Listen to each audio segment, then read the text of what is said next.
Iran Israel একে অপরকে ধ্বংস করতে চালাচ্ছে পাল্টাপাল্টি হামলা। একের পর এক ক্ষেপণাস্ত্রের আঘাতে কেঁপে উঠছে দুই দেশের মাটি। ইরান ইসরায়েল এখন পরস্পরের শত্রু দেশ হলেও অতীতে কিন্তু পরিস্থিতি এমনটা ছিল না। একসময় এই ইরান এবং ইসরায়েল ছিল একে অপরের পরম বন্ধু।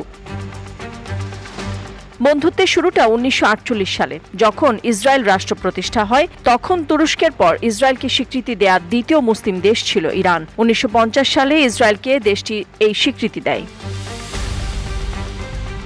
ক্রমে দুই দেশের মধ্যে গড়ে ওঠে অর্থনৈতিক এমনকি সামরিক সম্পর্ক।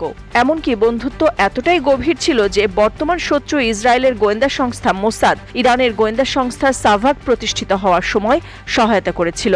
ইসরায়েলের সঙ্গে ইরান সম্পর্ক ধরে রাখায় মনোযোগী হয় মূলত মার্কিন সমর্থন নিশ্চিত করার জন্য।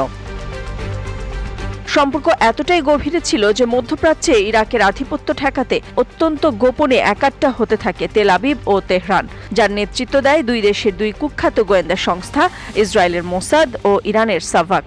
ইরাককে কাবু করতে 60-এর দশকে দেশটির উত্তরাঞ্চলীয় কুর্দি বিচ্ছিন্নতাবাদী আন্দোলন গড়ে তোলার ক্ষেত্রে একযোগে কাজ শুরু করে এই দুই গোয়েন্দা সংস্থা। আর তাতে যুক্ত হয় তৎকালীন সময়ে ঘোর পশ্চিমাপন্থী হিসেবে পরিচিত তুরস্ক। ইরানের সরকার ইসরায়েলের সঙ্গে সুসম্পর্ক রাখলেও ইরানের ভেতরে আগে থেকে ইসরায়েলের বিরোধিতা ছিল। ইরানের শাহ শাসন বিরোধী বামপন্থীদের সঙ্গে ফিলিস্তিনি মুক্তি আন্দোলন ফাতাহ এবং এর নেতা ইয়াসির আরাফাতের যোগাযোগ ছিল। অন্যদিকে আয়াতুল্লাহ খামিনি এবং তার অনুসারীরাও ছিলেন ফিলিস্তিনে ইহুদি রাষ্ট্র ইসরায়েল প্রতিষ্ঠার বিরুদ্ধে। তবে ইরান ইসরায়েলের সম্পর্ক ভেঙে পড়ে মূলত 1979 সালে ইরানে ইসলামী বিপ্লবের পর। তখন ক্ষমতায় আসা ইরানের বিপ্লবী সরকার রাষ্ট্রীয়ভাবে ফিলিস্তিনিদের পক্ষ নেয়ার ঘোষণা দেয় এবং তেহরানে ইসরায়েলের দূতাবাসকে ফিলিস্তিন দূতাবাস পরিণত করে। তারা ইসরায়েলের সঙ্গে সব ধরনের যোগাযোগ বিচ্ছিন্ন করে দেয়। মূলত ইরানের বিপ্লবী সরকার ফিলিস্তিনে ইসরায়েল রাষ্ট্রের অস্তিত্বকে অস্বীকার করে। মধ্যপ্রাচ্য বিষয়ক বিশেষজ্ঞদের মতে ইরানি সরকারের ইসরায়েলি নীতি পরিবর্তন হওয়ার কারণেই দুই দেশের সম্পর্ক বৈরী হতে শুরু করে। ইসলামী বিপ্লবের পর ইরান সরকার আমেরিকা এবং ইসরায়েলকে তার জন্য হুমকি হিসেবে চিহ্নিত করেছিল। একই সঙ্গে ফিলিস্তিনকে সমর্থন দেওয়ারও নীতি নিয়েছিল। অন্য আরব দেশগুলো ইসরায়েল ফিলিস্তিন দুই রাষ্ট্র সমাধানে একমত হলেও ইসলামী বিপ্লবের নেতা আয়াতুল্লাহ খামিনি সেটা গ্রহণযোগ্য মনে করেননি। তারা ইসরায়েলকে রাষ্ট্র হিসেবে অস্বীকারের নীতি নেয়। অন্যদিকে ইরানের এমন উত্থানকে হুমকি হিসেবে বিবেচনা করতে শুরু করে ইসরায়েল।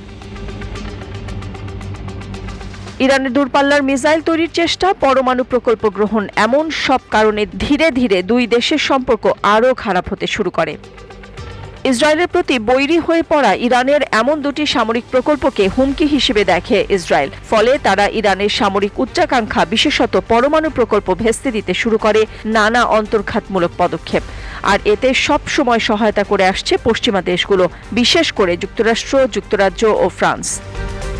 নাদিরা জাহান, নিউজ ডেস্ক, সারা বাংলা।